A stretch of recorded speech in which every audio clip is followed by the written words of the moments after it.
More than 50 years ago, Martin Luther King Jr. was assassinated, and as time passed, we used today, January 20th, as the day to remember all he did to change America.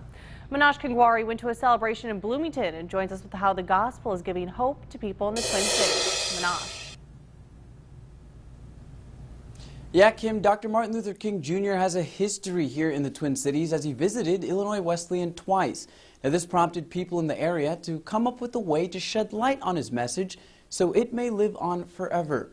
Since 1991, some of Central Illinois' leading gospel groups have been coming to celebrate and rejoice for what he was able to accomplish even after his death.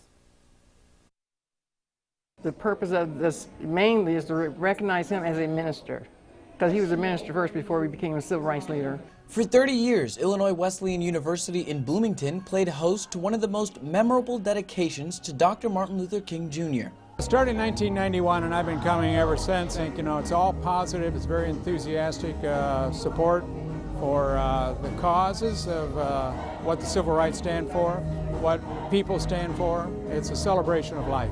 The event welcomes gospel singers from all over the state, and they sing and dance to hymns before the teachings of Scripture by the Reverend. Music is a universal language, and music speaks to the soul. There are always experiences behind the music, and so people can relate when you sing songs that resonate with them in their everyday lives.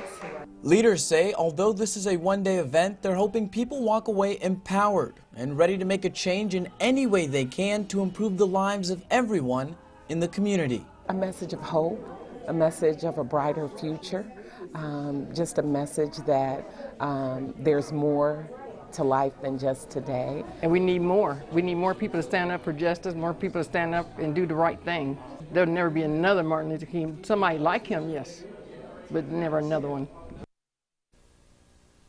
Yeah, King visited and spoke at Illinois Wesleyan in 1961 and again in 1966 after winning the Nobel Peace Prize. In the Twin Cities newsroom, I'm Manash Kangwari.